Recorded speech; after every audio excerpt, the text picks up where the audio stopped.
disculpen. Esta R depende de la composición de edades y de las tasas de crecimiento específicas debido a la reproducción de los grupos de edades. Todo lo que hemos visto en estructura etaria, si tenemos grupos de edades jóvenes y en edad reproductiva, va a contribuir con ese crecimiento a futuro, ¿no? Si tenemos una tasa negativa de la R, que lo vamos a mencionar en un rato, la población va a estar en declive. Y esta R es una R máxima, ¿no? Es una R que nos indica una tasa de incremento per cápita máxima que se alcanza cuando se tiene todo idealmente, ¿no? Las condiciones ambientales ideales y donde las tasas de nacimientos y muertes y la estructura de edades son estables y estacionarias. Esto es algo como un poco, también es un estado ideal, como dice, ¿no? Porque los nacimientos y las muertes año con año no siempre son iguales, pero se hace una aproximación en función de estas condiciones más o menos óptimas para que se dé el desarrollo de una población. A ver. Ahora, entonces, estas condiciones ideales, ¿no?, de crecimiento de una población, o esta tasa intrínseca o la capacidad de crecer ilimitadamente en una población, se conoce como potencial biótico, ¿sí? Y esto es cuando estamos asumiendo que no hay factores ambientales que contrarresten este crecimiento ilimitado. Entonces, en este escenario ideal, tendríamos, ¿no?, una población, como se ve aquí en el gráfico, de individuos, ¿no?, algunos insectos que pueden crecer indistintamente, ilimitadamente, hasta un número sumamente grande y tenemos poblaciones muy densas por área. Pero van a haber algunos factores, primero factores abióticos, ¿no?, como temperatura, humedad, o aridez, ¿no?, que van a determinar que estas poblaciones decrezcan, ¿no?, disminuyan, ¿no?, vayan disminuyendo hasta cierto punto y otra vez van a empezar a crecer, pero hay ahora factores bióticos, depredadores, competidores, etcétera, que van a hacer que la población decrezca, ¿no? Entonces, digamos que esta oscilación, ¿no?, del tamaño de las poblaciones en un determinado tiempo está delimitado por factores bióticos y abióticos y va a hacer que esta delimitación se encuentre dentro de un límite superior y un límite inferior en cuanto a la densidad, ¿no? Estas poblaciones van a llegar a una densidad mínima y una densidad máxima en función de la capacidad de la población y estos factores externos. Entonces, la resistencia ambiental es este potencial biótico, este crecimiento supuestamente esperado, menos el aumento real de la población. O sea, las poblaciones no crecen ilimitadamente, tienen un aumento real, porque hay ciertos factores que son denso-independientes y denso-dependientes que impiden del entorno, que impiden que se alcance este potencial biótico. Esa es la resistencia ambiental. De hecho, lo vamos a ver en particular con uno de los modelos de crecimiento, este concepto de resistencia ambiental. En el video que voy a activarles en el Moodle de los factores de regulación de las poblaciones, se va a hablar de estos factores denso-independientes y denso-dependientes. Aquí es donde yo les quiero pedir que ustedes tomen nota de estos factores, ¿sí? Y luego lo vamos a discutir, pero ustedes lo van a tomar nota a partir del video, porque yo no lo voy a explicar aquí en la clase. Ustedes los van a identificar del video. Y luego eso nos va a ayudar a entender qué está influyendo con este crecimiento o control de la población en diferentes especies. Veamos qué tenemos en este caso en forma gráfica también, ¿no? Tenemos, por ejemplo, un punto de partida de una población, un tamaño de una población, ¿no? Y vamos a ver que estas poblaciones, como lo mencioné en el gráfico anterior, pueden crecer. Ese es su potencial biótico, es decir, podría crecer ilimitadamente, pero cuando llega la sobrepoblación hay un aumento de resistencia ambiental. Este es un proceso de retroalimentación negativa. ¿Recuerdan que hablamos en el capítulo 1? ¿Qué puede contribuir a que esta sobrepoblación finalmente decaiga, ¿no?, y la población llegue otra vez a su punto de partida inicial? ¿Qué generaría la disminución de la reproducción o de la supervivencia de individuos? ¿Qué creen que pasaría? Lo hemos comentado también en el capítulo 1. ¿Qué pasa cuando hay sobrepoblación, ¿no? En el caso de una sobrepoblación, ¿cuáles son las consecuencias de esto? Chicos, chicas. Gustavo. Escasez de recursos. Escasez de recursos, ¿no? Vamos a tener escasez de recursos, entonces menos alimento, entonces eso va a contribuir a una mortalidad de individuos y probablemente va a llegar hasta al punto original, donde ya todos los individuos tienen un acceso adecuado a los alimentos y pueden volver a su población a crecer. Entonces, eso es un proceso de retroalimentación negativa que estabiliza. ¿Qué ocurre? ¿No? Aquí en este caso, la resistencia ambiental tiene que ver con un componente biótico, ¿no? Que es el alimento, ¿no? O pueden ser competidores también, ¿no? O mayor depredación, etc. ¿Qué pasa más bien si tenemos en una población que la población va decayendo en número y la resistencia ambiental más bien es reducida, ¿no? Más bien hay una abundancia de recursos, mucho alimento, entonces hay un aumento de la reproducción y la supervivencia de individuos y se vuelve a un punto inicial.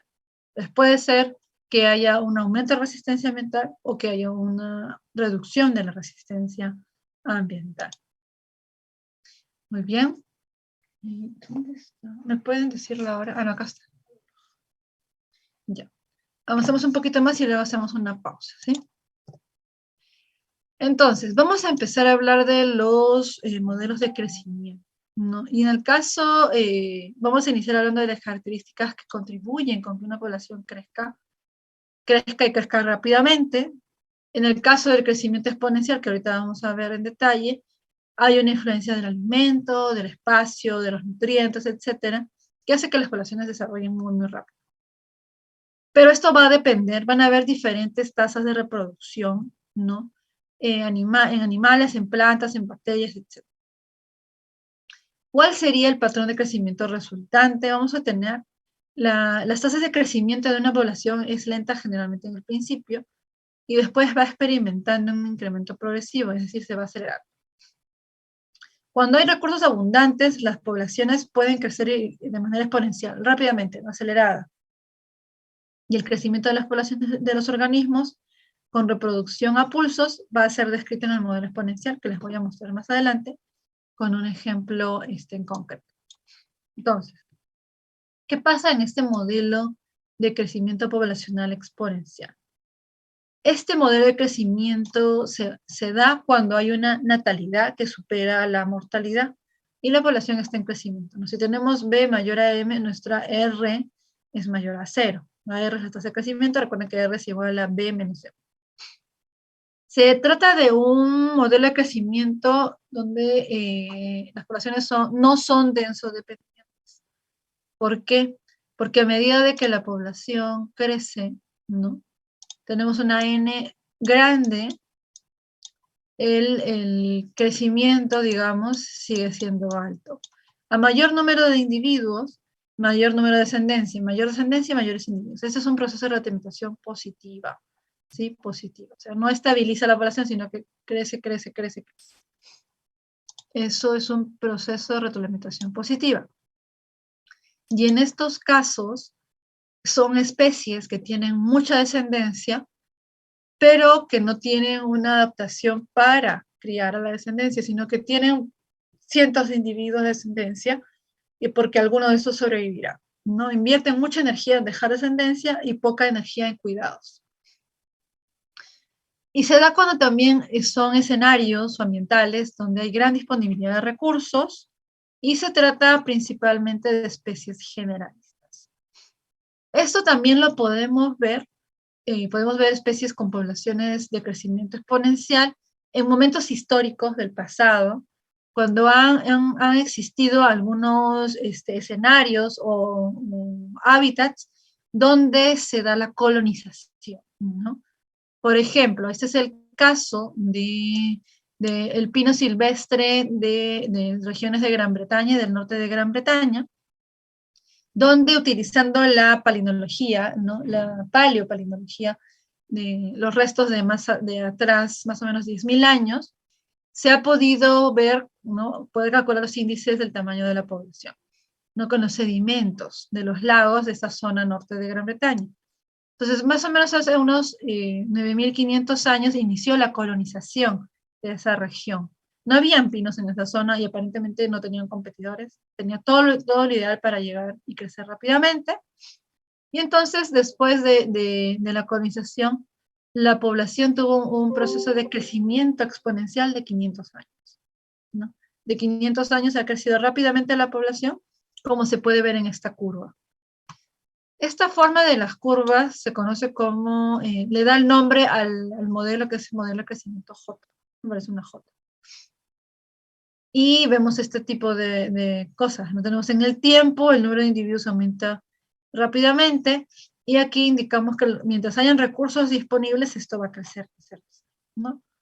Pero ojo, esto es, hay que saber que la naturaleza es finita, ¿no? Los recursos son finitos, entonces, así como crecen las poblaciones, pronto o colapsan o se estabilizan, ¿sí? Entonces, esto también ocurre en el caso de los modelos de crecimiento exponencial. Ahora una población de pinos en la actualidad no tiene este modelo de crecimiento porque ya está estable, digamos, ¿no? Se mantiene estable. Pero en sus inicios, en espacios recién vacíos o a colonizar, sí se dio un crecimiento exponencial. Ahora, lo que yo les muestro acá son dos cosas. Esta es la función que nos indica el tipo de modelo de crecimiento, que es la ecuación base que les mostré hace un rato, ¿no? Tenemos la variación en el tamaño de la población, está en función del tiempo, y esto es igual al valor de la tasa intrínseca de crecimiento por el tamaño original de la población. Esto nos va a ayudar, y les voy a mostrar, a calcular paso con paso cómo va cambiando la población si tenemos los datos de N, del tiempo y de la tasa intrínseca de crecimiento. Ahora, si ustedes quieren calcular directamente con los datos, si ustedes tienen la tasa intrínseca de crecimiento y el tiempo a futuro en el cual desean saber qué tamaño va a ser la población, y el tamaño original de la población, pueden calcular el tamaño en ese momento. O si no, lo tienen que hacer paso por paso, ¿no? Ahorita yo les voy a explicar cómo. Primero, les explicaré esta función matemática de acá, ¿no? Cómo nosotros calculamos el tamaño de N en un tiempo determinado. Entonces, voy a agrandar aquí. Esta N, ¿no? Esta N es el número de individuos en un tiempo T, en el tiempo que ustedes quieran en el futuro.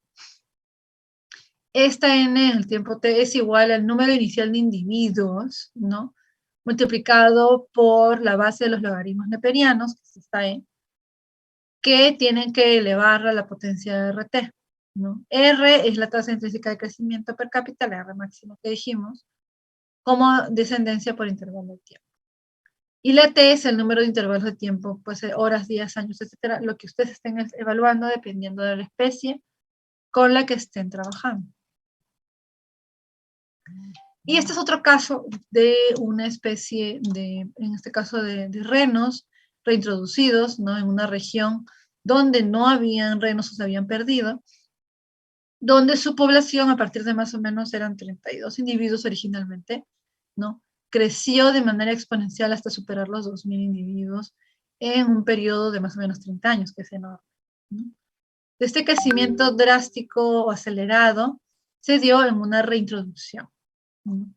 En este caso, hay un factor que está contribuyendo con que este crecimiento se dé de manera exponencial. ¿Qué creen que haya contribuido a que crezca tan rápido?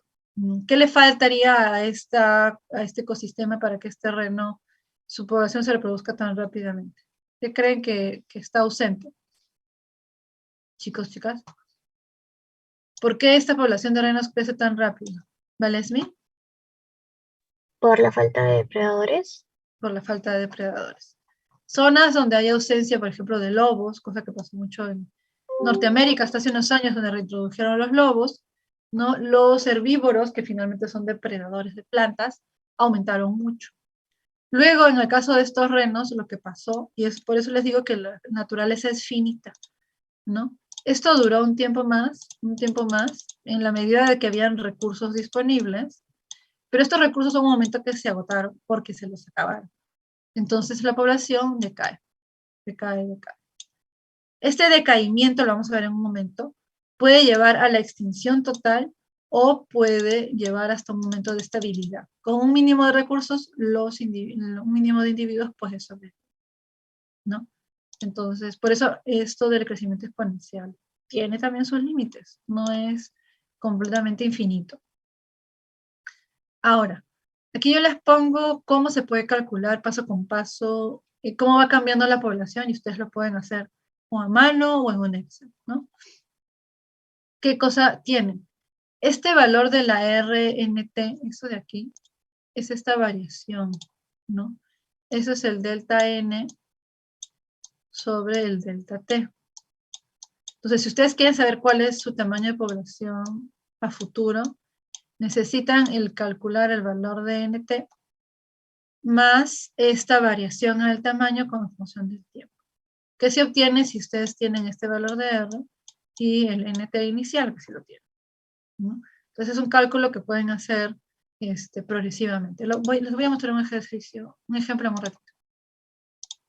Voy a borrar esto para terminar de explicar algo. Voy a terminar de explicar lo de crecimiento exponencial. Entonces, en crecimiento exponencial ya queda claro, ¿no? Cuando el R es mayor a 0, quiere decir que hay más nacimientos que muertes, tenemos una población con un aumento exponencial. Cuando la R es menor a 0, cuando los nacimientos son menores que las muertes, existe una reducción exponencial, que es lo que ocurre luego de que se acaban los recursos, por ejemplo, ¿no? Y luego, si la R es igual a 0, si los nacimientos son iguales a las muertes, en realidad se ve como un crecimiento continuo en el mismo nivel. No hay cambios en el tamaño de la población. Eso en cuanto a la dinámica exponencial. Y esto se refiere a los pulsos de crecimiento que observamos en poblaciones que tienen este modelo de crecimiento exponencial. Vemos que, ya mencioné que en circunstancias particulares como la colonización, se da este crecimiento rápido, ¿no?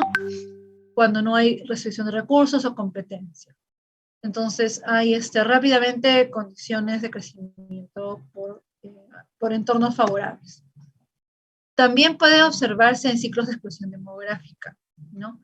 Con elevados índices de mortalidad, donde el tamaño de las poblaciones se hace más lento, debe ralentizarse el crecimiento y el tamaño se estabiliza porque, como les dije, los recursos no son infinitos. Hay limitaciones ambientales. Y por eso observamos estos pulsos, ¿no? Cuando vemos estas curvas de crecimiento en formas de dientes como sierra, donde los individuos crecen rápidamente, la población crece rápidamente, pero luego decaen por falta de recursos, cambios en el entorno. Nos vemos este crecimiento tipo sierra. Entonces lo observamos, este tipo de comportamiento lo observamos en especies tipo plaga, no como el caso de estos ratones en Australia, donde temporadas de lluvias que coinciden con estos picos de aquí, ¿no? Lo que ustedes ven acá son lluvias, ¿no? Lluvias que lo que hacen es favorecer el crecimiento de la producción agrícola de pastos, trigos, etcétera, o granos en general silvestres, y esto es lo que le encanta a los ratones, ¿no? Entonces, una lluvia intensa se ve aquí en este año, ¿no? Y aquí también en este otro año, lluvias muy intensas, y por lo tanto, esto en realidad lo que indica es la abundancia de los ratones, está en relación con esa abundancia, estos picos de lluvia. Entonces hubo un pico de lluvia, pero luego los ratones se acaban el alimento, mueren, muchos de ellos, hace que la población se estabiliza a un mínimo y otra vez no crecen y desaparecen. Disminuye, en este caso no desaparece, pero casi desaparece. Pero con este mínimo de individuos en la población puede volver a crecer, ¿no? Por eso se le llama el comportamiento, las curvas de crecimiento en forma de dientes como sierra, o este desarrollo en pulsos, ¿no? En pulsos. Que ya también les había comentado previamente. Entonces, déjenme borrar acá. Esto es parte de cómo nosotros podemos hacer estos cálculos. O obtener una idea de cómo funciona el patrón, ¿no?, de crecimiento de estas especies, el modelo de crecimiento de esta especie. Y antes del ejemplo de las langostas, quiero ver cómo estamos en tiempo. voy a abrir un Excel para que ustedes vean cómo se pueden hacer estos cálculos del tamaño de las poblaciones, ¿no? Entonces, les pongo aquí. Vamos a ver. Tenemos aquí en el modelo de crecimiento exponencial, ¿sí? Tenemos, por ejemplo, una población que tiene un inicio 10, ratones, ratas, conejos, lo que quieran, ¿no? 10 individuos en un inicio. Y tenemos que cada generación nacen 5 individuos, en la B es igual a 5, y mueren 2, ¿no? Entonces nuestra R va a ser de 3.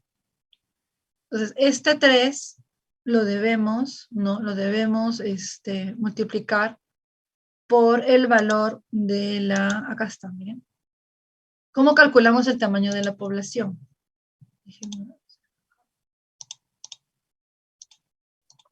Tenemos nuestro tamaño de la población en el tiempo nt, que en este caso, por ejemplo, sería el nt en el tiempo 1, ¿no? N en el tiempo 1. Lo calculamos en función del N0, que es el 10, y aquí, sumado al R, que va a ser 0.3, ¿no? 0.3, que es 3 entre 10, multiplicado por el tamaño de la población original, y nos va a salir que sale. Entonces, 0.3 por 10 es 3, más 10 es 13, que es este tamaño de la población. Este es en el tiempo. Esto es nuestro n en el tiempo 1, porque está en función de este valor de acá, ¿no? Si queremos calcular nuestro n en el tiempo 2, hacemos lo mismo, pero reemplazamos 13 más 0.3, que este 0.3 es constante, si este 0.3 va a ser constante, en este caso, va a ser multiplicado por 13, y va a ser 13 más 3.9, que va a dar 17. Eso es redondeando, ¿no? Porque no tenemos 16.9 individuos, sino 17. Y así sucesivamente. Entonces ustedes pueden van a ver los valores, y si ustedes lo grafican, les va a salir una cosa de este, ¿no? Entonces, aquí considerando otra vez que la R es constante, ¿sí? Que es nacimientos menos muertes sobre la N, ¿no? Vamos a tener nuestro valor de R. Entonces, vamos nosotros a calcular de esta manera nuestra curva de crecimiento.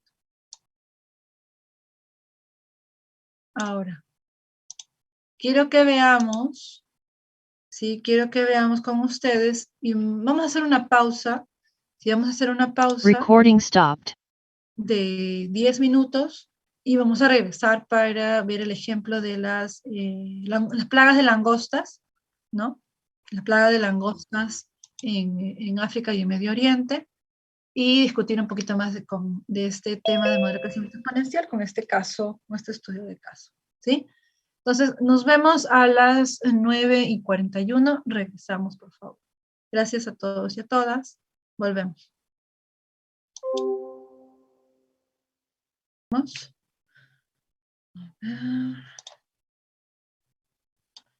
Nos hemos quedado aquí. Ok. Entonces, ¿están allí? ¿Todos me escuchan bien? ¿Me escuchan bien, chicos, chicas? Sí, profesora. Ya, listo, muchas gracias. Entonces, continuamos. Entonces, hablábamos de que se dan estos ciclos de explosión demográfica, estos pulsos de explosión demográfica, y ahora vamos a ver el caso de las langostas, ¿sí? Quiero que me comenten lo que han leído, que nos habla justamente de una especie que tiene un comportamiento dentro de este modelo de crecimiento exponencial. A ver, Ana, adelante. Buenos días, profesora. Hola, buen día. En el texto me hablan de las condiciones que necesitan las langostas para su desarrollo. La más importante sería la humedad. También habla de la transformación antes de enjambrar. que sería de solitaria con alas cortas y pálida, agregaría con alas largas y oscuras. Asimismo, se experimenta juntando a los dos tipos y se llega a la conclusión de que el color por sí solo no es la causa de agregación de estos. Simon me menciona una hipótesis de que la coloración de la gregaria advierte a los depredadores que estas langostas son desagradables, Ujú. pero la hipótesis todavía no está probada del todo. Listo, muchas gracias, Ana. ¿Alguien más quisiera comentar algo de lo que se ha leído en este texto sobre las langostas? ¿Quién más ha leído sobre las langostas, chicos, chicas? ¿Quién más quisiera participar, Micael? Sí, profesora, se menciona en el texto también que para que exista la plaga tiene que haber humedad, porque los huevos crecen solamente en un suelo húmedo y además un crecimiento del, por supuesto, el alimento que comen, ¿no? Ok, gracias, Micael. Samira, adelante. También te comentan que es una de las plagas que tal vez se ha podido como que mencionar en el Antiguo Testamento y que en las áreas semiáridas crecen en baja densidad. Entonces, tenemos a ver.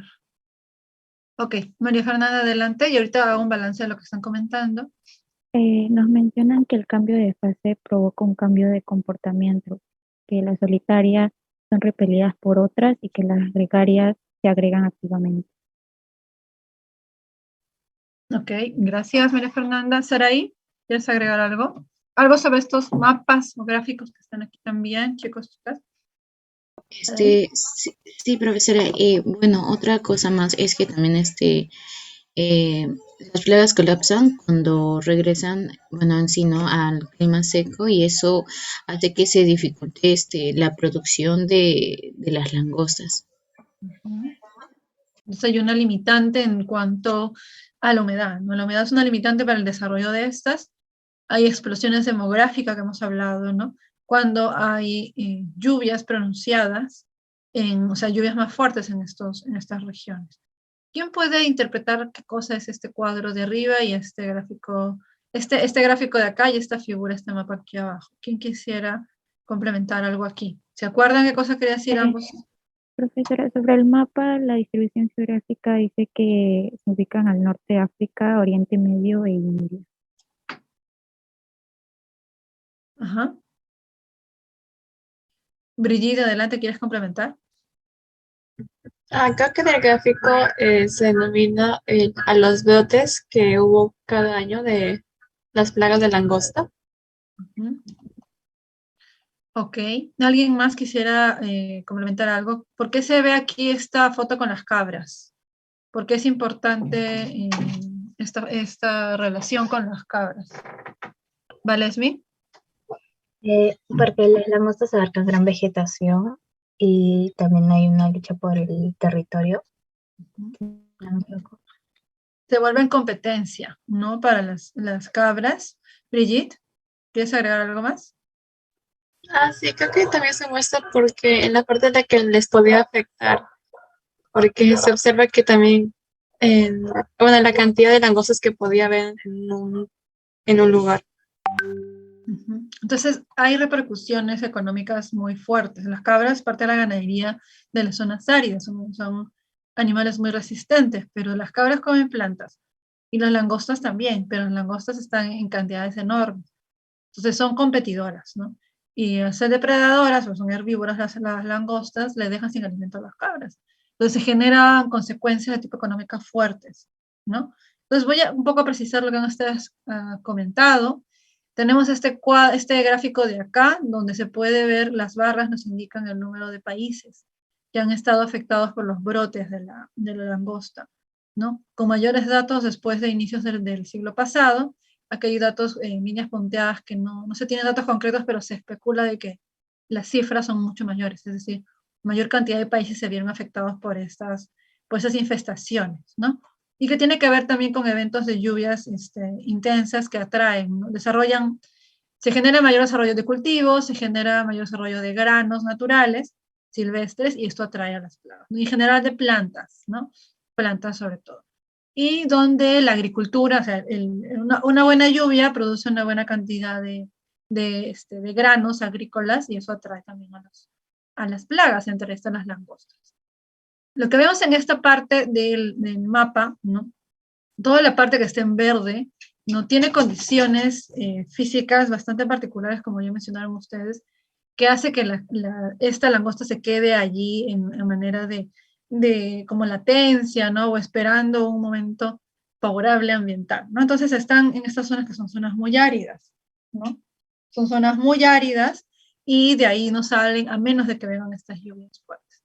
Entonces es la zona como de recesión, donde están ahí naturalmente. Pero tiene su distribución también abarca esta parte, no es que no sea natural, sino que se favorece cuando hay estos eventos de lluvia.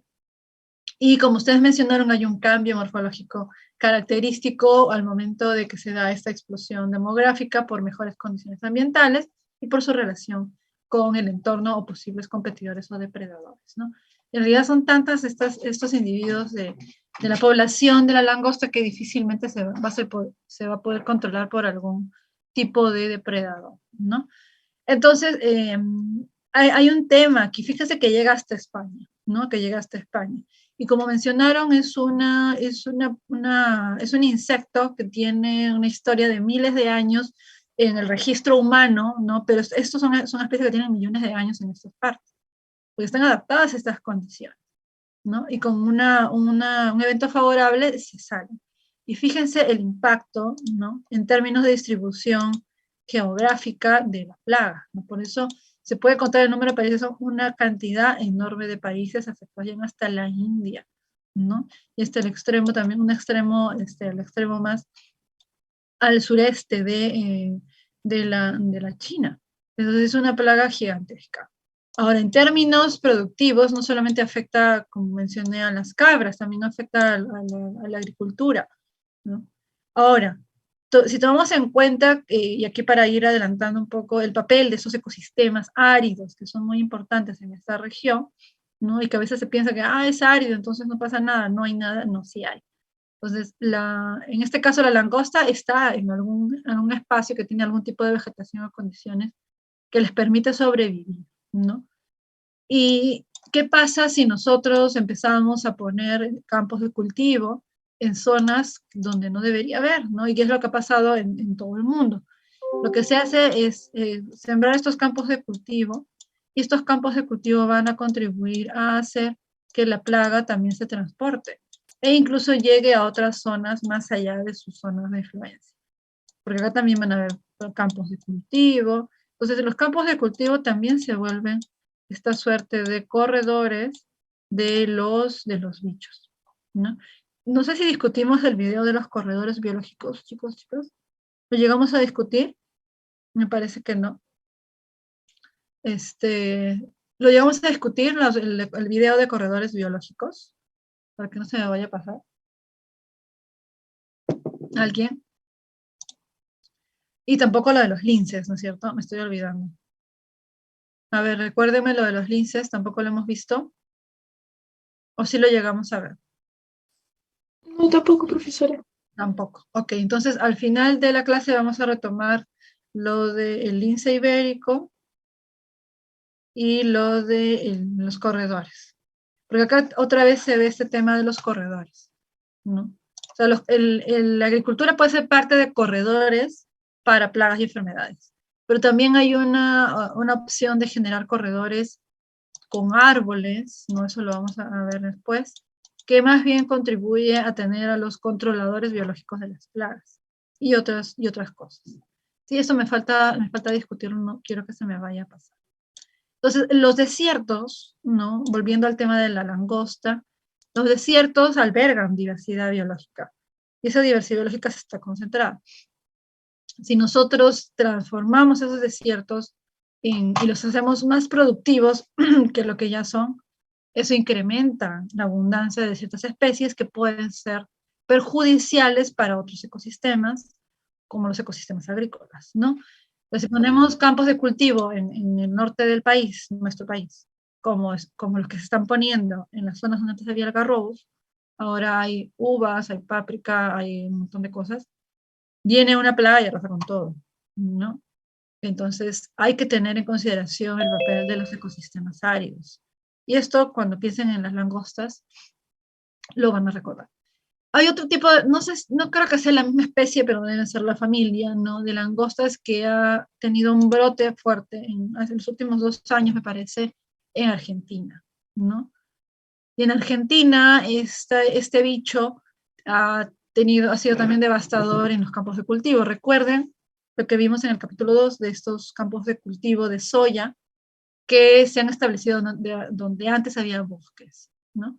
Entonces el campo de cultivo se vuelve un atractor de plagas y enfermedades, y entonces las plagas de langostas ahora abundan en zonas, no sé bien si la frecuencia ha incrementado o no, no tengo esos datos, pero ya el hecho de estos brotes indica que hay ciertas condiciones que están favoreciendo estos brotes de plaga, de langosta, ¿sí?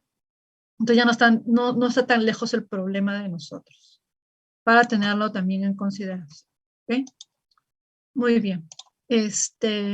¿Algún comentario más? ¿Alguna duda sobre esto, chicos, chicas? Estamos hablando sobre el modelo de crecimiento exponencial. María José. Profesor, una pregunta. Yo sé que acá en Perú, en la parte de la libertad, hay un proyecto que se llama Chavimochi, que desarrolla campos de cultivo en los valles de Chimú, Moche y Chao. Pero esa es una zona desértica. No sé si también habría algún problema en realizar ese tipo de proyecto. O sea, en general, y eso ocurre en general, ¿no?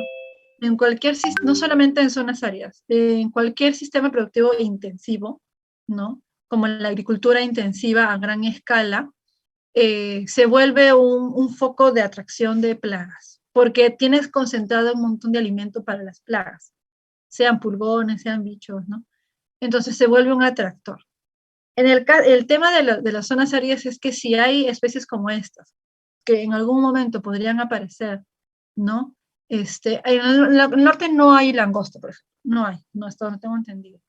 Pero ¿qué pasa si llegara o hubiera una langosta en esa zona naturalmente y se le pone a los campos de cultivo a un costado? Pues les estás alimentando a la plaga, ¿no? El tema con la agricultura a gran escala es que como no son monocultivos, ¿no? Y generalmente no hay vegetación alrededor, que es lo que les quiero comentar con los corredores, entonces rápidamente son afectadas por plagas y enfermedades. Y la forma de controlarlo en esos casos es aplicar pesticidas a diestra y siniestra, ¿no? O tener variedades cada vez más resistentes a las plagas. Entonces son varios los problemas que van surgiendo. Pero en términos ecosistémicos, estas zonas áridas, ¿no? Se vuelven una barrera para el paso de ciertas plagas o enfermedades hacia las zonas humanas, digamos, porque nos afectan a nosotros, ¿no? O en general, porque estas plagas se vuelven también un problema en ecosistemas naturales, porque arrasan con toda la vegetación en el caso de las langostas, ¿no? Entonces, en este caso hay que analizarlo de ese enfoque. Las actividades extractivas o productivas a gran escala tienen impactos también a gran escala, ¿no? En este caso, cualquier plaga se puede dar a gran escala también. Un cultivo chiquito tendrá algunos problemas de plaga, pero cultivos de cientos de hectáreas son plagas a enormes escalas, ¿sí? Entonces, eso también para considerar. Gracias por tu pregunta. Muy bien, entonces continuamos, ¿sí? Continuamos con el otro modelo de crecimiento. ¿Sí? Este es el modelo de crecimiento de tipo sigmoideo, que se conoce también como el logístico. Sigmoideo por el tipo de curva que presenta, en forma de S, y ahorita la voy a explicar. En este tipo de crecimiento, Recording in progress. En este tipo de crecimiento sigmoideo tenemos qué ocurre con la población, ¿no? De especies que tienen este tipo de crecimiento, su ritmo de crecimiento decrece a medida que aumenta la densidad poblacional. Entonces tenemos curvas de este tipo, ¿no? Donde la población en un inicio crece rápido, pero luego este crecimiento se va ralentizando, se va haciendo más lento. ¿Qué quiere decir? Que ya no se van adicionando nuevos individuos a la población en el tiempo. ¿Por qué? Porque alcanza un tamaño donde se va a estancar o estabilizar, porque su entorno ya no tolera más individuos. Ahorita lo voy a explicar un poquito más. Pero el hecho de que a medida de que aumente el tamaño de la población, el crecimiento disminuye, esto quiere decir que estamos hablando de un proceso de crecimiento poblacional denso dependiente. Y esto es un tipo de retroalimentación negativa. ¿Por qué? Si tenemos mayor número de individuos, el crecimiento disminuye, se estabiliza, ¿no? Cuando tenemos en sentidos opuestos las flechas, es una retroalimentación negativa estabilizadora. Llega un punto en que la población finalmente se estabiliza, se queda como en una meseta, ¿sí? Ya no hay, ni se adicionan, ya no se adicionan más individuos. Esto ocurre, esta estabilidad de la población o el tamaño de la población estable ocurre en lo que se le denomina la capacidad de carga, ¿no? Se llega a la capacidad de carga cuando el crecimiento se hace cero o se llega a un estado estacionario. Luego vamos a ver que esto puede oscilar un poco. Es un proceso de retroalimentación negativa, como mencioné, donde las especies que tienen este tipo de modelo de crecimiento suelen tener poca descendencia y más bien invierten energía y tiempo en la crianza, ¿no? Por ejemplo, los felinos, ¿no? Que tienen 3 cachorros, ¿no? 2, 3 cachorros, como los leones, por ejemplo, y las hembras invierten un cuidado, ¿no? de varios meses hasta que alcanza cierta edad en que pueden ya alimentarse solos, para que sobrevivan y luego ya en edades mayores puedan independizarse. Suelen ser especies de tipo especialistas, ¿no? Vemos varios organismos como mamíferos, y recordar entonces este valor de la K. El valor de la K, esta capacidad de carga, es el máximo número de individuos que en promedio puede mantener un lugar indefinidamente, de individuos de esa especie, ¿no? Entonces, la K es para cada especie. Entonces, observamos cómo se da esta forma de crecimiento. Acá está la K, y esta forma en S de la gráfica es que le da el nombre de la curva tipo S o sigmoidea. La función que nos muestra que estamos hablando de un modelo de crecimiento logístico es esta, no es esta de aquí. En el caso del modelo exponencial, la función es la derivada de n en función del tiempo, es igual a r por n. Solamente esto de aquí. Esta es la del exponencial. Esta es la del exponencial. Esto nos indica el modelo de crecimiento. El cálculo del tamaño, esa es otra función que se las puse en la diapositiva anterior, ¿no? Que es nt es igual a nt más 1 nt por e elevada a la r. Eso es cuando queremos calcular el tamaño. Pero cuando ustedes ven esta función, ¿no? Cuando ustedes ven esto de aquí, quiere decir que esto nos indica el modelo de crecimiento logístico. ¿Qué aparece aquí? Aparece la K, ¿no? La capacidad de carga. Esta es la capacidad de carga. Vamos a ver ahorita qué significa este parámetro de aquí. Y acá tenemos la tasa intrínseca de crecimiento. Y este es nuestro valor de n inicial. Ahorita voy a describir uno por uno estos parámetros. Entonces, tenemos, ¿no? Que este es un modelo de crecimiento que se genera o se plantea para mostrar cómo ciertas poblaciones crecen cuando los recursos ambientales son claramente finitos, ¿no? Cuando se van a agotar. Entonces, se plantea este modelo de crecimiento. Y que efectivamente es lo que observamos en la naturaleza. Este crecimiento poblacional tiene esta gráfica, ya dijimos, ¿no? En este tipo de modelo de crecimiento vamos a ver un punto que se llama el punto de inflexión, que es el momento en que cada vez se agregan menos individuos a la población, o sea, menos nacimientos, porque ya está llegando o alcanzando la capacidad de carga, ¿no? Acá tenemos el tiempo en semanas en la que va creciendo una población, y esta es la n, el número de individuos. Pero si esta gráfica la hacemos en función no del número de individuos, sino el número de individuos adicionales en función del tiempo, vemos que este punto de inflexión se da a las 8 semanas, en la especie X, ¿no? A las 8 semanas ya no se agregan más individuos, o se agregan cada vez menos individuos. La población sigue creciendo, pero el número de individuos que se agregan en función al tiempo es cada vez menor, hasta finalmente llegar a que ya no se agreguen individuos, ¿no? O un número de individuos más o menos estable con el tiempo, que indica que estamos llegando a la capacidad de carga. Entonces, n igual k sobre 2, o la capacidad de carga entre 2, es este punto de inflexión. La proporción n sobre k es la que se denomina resistencia ambiental, este parámetro n sobre k, ¿no? Que es lo que va a determinar que esta población no crezca limitadamente, ¿no? Porque hay una limitante en los recursos y que esta especie tiene características particulares también, ¿no? No son plagas, no son colonizadoras, ¿no? Son grandes o otro tipo de especies.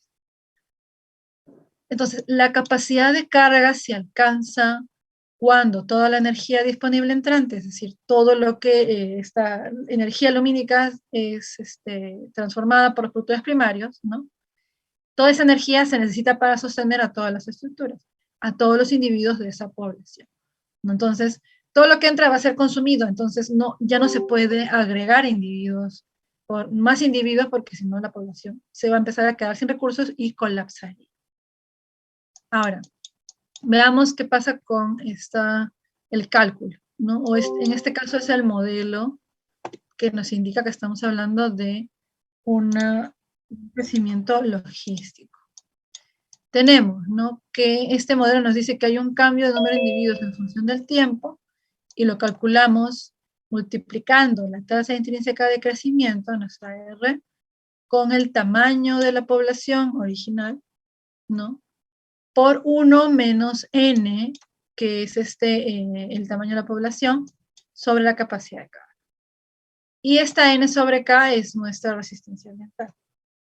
Aquí, ¿qué pasa? Cuando la proporción n sobre k aumenta, ¿no? Es decir, cuando el número de individuos está cada vez más grande, ¿no?, y la k se mantiene constante, el crecimiento de la población disminuye, porque 1 menos un número más grande va a hacer que este valor sea más chico. Entonces vamos a tener que la población se va reduciendo en el tiempo. Ahora, esto recuerden que es el modelo que nos indica el modelo de crecimiento exponencial. Si ustedes quisieran ver cómo se obtiene el valor del tamaño de la población en un año determinado, en un tiempo determinado, tienen que integrar esta función. De hecho, el valor de la ecuación anterior, de la función anterior, que es esta de aquí, se obtiene luego de hacer una integración algo compleja de esta función del modelo de crecimiento. Si ustedes quieren ver cómo se obtiene esto, lo pueden ver entre el capítulo 10 y el capítulo 11 del Smith, para ver cómo se obtienen estas funciones. Cómo podemos calcular el tamaño de la población en un tiempo exacto, ¿no? En el caso del modelo logístico, lo que yo les presento es la función del modelo, no la ecuación para calcular el tamaño de la población en el tiempo. Y cuando uno integra esto sale una cosa enorme, ¿no? Sale una cosa enorme. Pero ahora quiero que entiendan esto, la presencia importante de la K, que va a cambiar el valor del modelo, el tipo de modelo. Y lo otro es que cómo hacemos el cálculo. ¿Cómo hacemos el cálculo del tamaño de la población en un siguiente momento o tiempo, utilizando ahora este dato, este valor del modelo, o de la variación de dn sobre dt, ¿no? Entonces aquí lo que ustedes van a tener es que el n, ¿dónde está? No, este n t más 1, ay, perdón por las, este nt más 1 es igual al nt más el dn sobre dt para este modelo de crecimiento sigmoideo, ¿no? Entonces hay que distinguir Si se pone esto de aquí, estamos hablando de sigma de O. Si solamente va R por N, es el crecimiento exponencial, ¿sí? Ahora, ¿cómo calculamos paso a paso esto? Lo podemos hacer teniendo los datos de K y de los tamaños y los tiempos. Déjenme, voy a cambiar para el Excel para poder mostrarles qué pasa si tenemos nosotros acá, ¿no? Tenemos en este caso una población con una capacidad de carga de 10, ¿no? Tenemos el tamaño inicial de nuestra población, 2 individuos, con una R de 1, esta R nos la brindan, ¿no? Y se mantiene constante en el tiempo, y calculamos primero nuestro parámetro interior, que es K menos N sobre K, que es igual a 1 menos N sobre K. K menos N todo sobre K. Ojo, ¿sí? Es lo mismo que lo otro. Primero calculamos eso, para eso restamos 10 menos 2 y se divide entre 10, nos sale 0.8. Nuestra dn, o sea, nuestra variación de n sobre la variación del tiempo, va a ser la tasa intrínseca de crecimiento, que es 1, por el tamaño de la población original, que es 2, ¿no? En tiempo cero, en este caso, por K menos N sobre K. Y esto nos va a dar 1.6. Entonces, ¿cómo obtenemos el valor del siguiente año? A este 2 le sumamos este valor de acá, ¿no? Acá hay una suma. Ahora, tenemos 3.6. Tenemos 2, 3.6. Pero para saber qué pasa en el año siguiente, ¿no? Ahora este 3.6 nos va a servir como esta n de aquí. Entonces nuestra K10 tenemos que restarla 3.6 sobre 10 y nos sale 0.64. Esto luego hay que multiplicarlo por R, que es 1, y N, que es 3.6, ¿no? Y nos sale 2.3. Y este 3.6 más 2.3 nos da 5.9. Ojo que, bueno, hay que redondear porque estamos hablando de individuos, pero si se dan cuenta, el valor de la variación del incremento del número de individuos con el tiempo va disminuyendo hasta finalmente llegar a un 0, ¿no? Hasta llegar a un 0, y eso nos indica que tenemos, que se está estableciendo nuestra población, está llegando a un estado estable, ¿no? A un momento de estabilidad. Entonces, cuando alcanza la capacidad de carga. Entonces, esto lo podemos calcular y va a depender de la cantidad del valor de R, ¿no? De nuestro valor de R, y de esa manera podemos ir calculando cómo va cambiando la población. Esto es para hacerlo paso por paso, ¿no? Esto es para hacerlo paso por paso, y también luego variará si tenemos otro valor para el caso de R. Pueden jugar con los valores de R también. ¿Ok? Entonces, eso es para que si ustedes quisieran hacer los cálculos, si tuvieran, creo que les voy a poner unos ejercicios en el Moodle para que hagan en casa de los cálculos para el modelo logístico y el modelo exponencial. ¿Ok? Con estas funciones. Pero esto es para poder calcular el n en el tiempo futuro. Esto solamente nos está indicando, no solamente, esto nos indica el tipo de modelo de crecimiento. Porque se dan cuenta, esta forma de calcular es la misma para el crecimiento exponencial que para el crecimiento logístico, pero cambia este parámetro de acá. ¿Sí? Es para el cálculo paso a paso. Muy bien. Déjenme ver cómo estamos en el tiempo. Ok. A ver. En el caso del crecimiento logístico, ¿no? El K puede oscilar, ¿no? El tamaño de la población va a oscilar en torno a K en algunas ocasiones, va a variar en función de ciertas condiciones. El primero, y aquí se me fue un número, aquí es el número 1, es cuando el tamaño de la N oscila en torno a K, hasta alcanzar un equilibrio. Esto es más o menos completamente, o lo más cercano a este modelo donde se da esta S, ¿no? Cuando ya finalmente hay una variación en el inicio del tamaño de la población cuando llega acá, y luego finalmente se estabiliza, ¿no? Esta es una oscilación que se va amortiguando, ¿no? Pero hay otros casos, ¿no?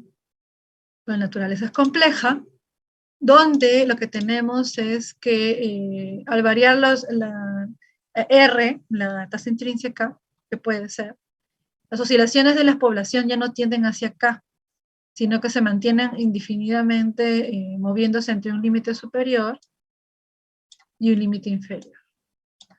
La K estaría como por aquí en el medio. Pero como hay ciertas variaciones de R, ya no sigue este modelo amortiguado, bonito, ¿no? Que lee la teoría del modelo de crecimiento logístico, sino que va a empezar a oscilar, ¿no? Esto puede pasar, pero es regular, llega a unos máximos y luego baja a los mínimos, luego un intermedio, baja máximos, mínimos, tiene como un ciclo, ¿no? Son cíclicos. Las oscilaciones de N en función en torno a la capacidad de K. Y hay otro tercer caso en que no hay un orden, ¿no?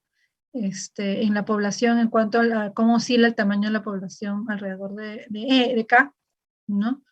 Hay un desorden, hay un caos, ¿no? En torno a esto, y entonces no hay un patrón claro, como al menos lo habría en el ciclo. El tamaño de la N crece, de la población crece, disminuye, crece, baja, ¿no? Llega a un punto, vuelve a crecer, etc. No hay forma de predecir, ¿no? Son fluctuaciones impredecibles, ¿no? Entonces, digamos que este es el caso más clásico, pero vemos estos otros casos en la naturaleza también, ¿no? 3 tipos de modelos. Entonces, nuestra gráfica de capacidad de carga no siempre sale bonita, a veces sale terriblemente caótica como estas, ¿no? Muy bien. Entonces, si nosotros comparamos las curvas de crecimiento exponencial y logístico, tenemos esto, ¿no? El crecimiento exponencial tiene un crecimiento muy rápido. En el inicio en ambas es rápido, pero es mucho más rápido en el crecimiento exponencial, ¿no? Que vemos acá, y se da este crecimiento tipo J. Aquí tenemos que recordar que son especies. La capacidad de carga no está involucrada con el crecimiento exponencial. Ojo, aquí se pone porque estamos combinando los dos modelos. En el crecimiento exponencial los recursos en teoría son ilimitados, obviamente hasta que se agotan, como dije, ¿no? Y en el caso del crecimiento sigmoideo, no el logístico, tenemos etapas, ¿no? Una fase un poquito de retraso al inicio, un crecimiento rápido, luego un retraso, luego hay una fase logística, como que se achata un poco se va generando aquí una curva un poco más recta, y luego se da el punto de inflexión, ¿se acuerdan? Que era en K igual a 2. Las letras están terribles. El punto de inflexión que era en K igual a 2, cuando la N es igual a K entre 2, perdón. Y luego se da el momento de la resistencia ambiental, en que los recursos se van agotando, ¿no? Los recursos se van agotando y se da un achatamiento de la curva. Y tenemos finalmente que se estabiliza. No se estabiliza y llegamos a la capacidad de carga. Ojo que la capacidad de carga es para el crecimiento en forma de S. En el de exponencial no hablamos de capacidad de carga. Esto lo deben tener claro. ¿Sí? Entonces, y hablamos de resistencia ambiental en el crecimiento logístico y de un punto de inflexión también que es K sobre 2. N igual K sobre 2. N porque esta N es esto de aquí. N igual K sobre 2. Ok, entonces lo que nosotros encontramos comparamos cuando tenemos ambos modelos de crecimiento. Muy bien. Antes de pasar a curvas de supervivencia, teníamos pendiente, bueno, no me quiero olvidar, ¿no? Lo de los linces ibéricos y el caso de los corredores biológicos. Vamos a juntar los dos, voy a retroceder un poco las diapositivas, porque nos hemos brincado todo eso, pero podemos regresar. Acá está. ¿Qué cosa a ustedes les llamó la atención o cuáles son los puntos principales del caso del lince ibérico y lo vamos a relacionar con lo de los corredores biológicos. Uy, diablos. A ver. Acá. No me deja. A ver. Acá está. Del lince ibérico, el ejemplo lo coloqué porque estábamos hablando de metapoblaciones. ¿Ok? Entonces, terminemos de revisar estos dos casos. El del lince ibérico y el de los corredores biológicos. ¿Quién quisiera comentar acerca de este caso del lince ibérico? ¿Alguien quisiera comentar? Diana, adelante. Buenos días, profesora. Hola, Sí, Diana. de lo que estaba leyendo acerca de eso, justo como dice la diapositiva, el caso del lince ibérico es un ejemplo de metapoblación, que se ocurrió porque, o sea, se dio porque los bosques naturales habían sido modificados por el hombre y convertidos a plantaciones de bosque y también campos agrícolas. Y esto hizo de que, o sea, el ambiente y el espacio se vuelvan fragmentados y la especie del lince ibérico también se fragmente y se reduzca. Y bueno, se estudiaron en dos lugares, en el Parque Nacional de Doñana y bueno, ese fue el más importante, creo, porque existían menos de 1000 individuos de esa especie. Y bueno, también mencionaron que se había variado genéticamente y espacialmente su especie por